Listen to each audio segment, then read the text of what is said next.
And our legal eagle here, NewsNation legal contributor, Jesse Weber, to explain it all. And how would you do that? So I don't know if you say they backed off or whatever they said, but then I said, you're not getting fired after all. But well, there's two big issues here. Number one, you had some of the department heads, including Kash Patel, saying, let's not respond immediately, which is pretty significant. Yeah, I think he was concerned about maybe information that shouldn't get out at the FBI getting out. Right. That's the same thing at the Department of Justice, right? You have issues of security, you have issues of privacy. Don't respond immediately. But also is the legal question. So there was this big lawsuit that was filed by unions that are representing federal workers, and they amended it over the weekend after this email.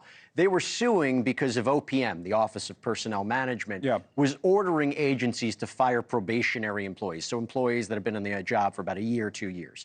They amended it to now include this email. And their main argument was, and it was actually a really strong argument, so I don't know if that's kind of what's affecting here.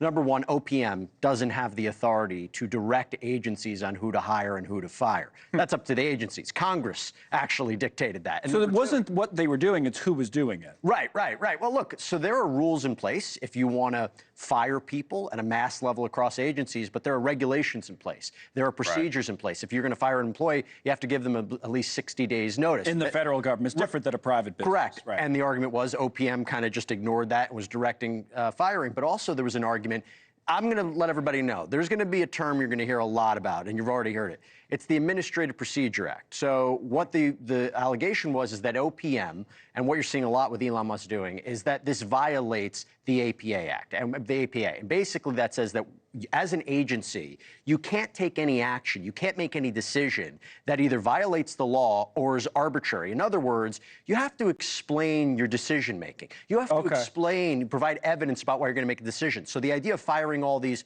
probationary workers, there wasn't a concrete, individualized reason for why they're being let go.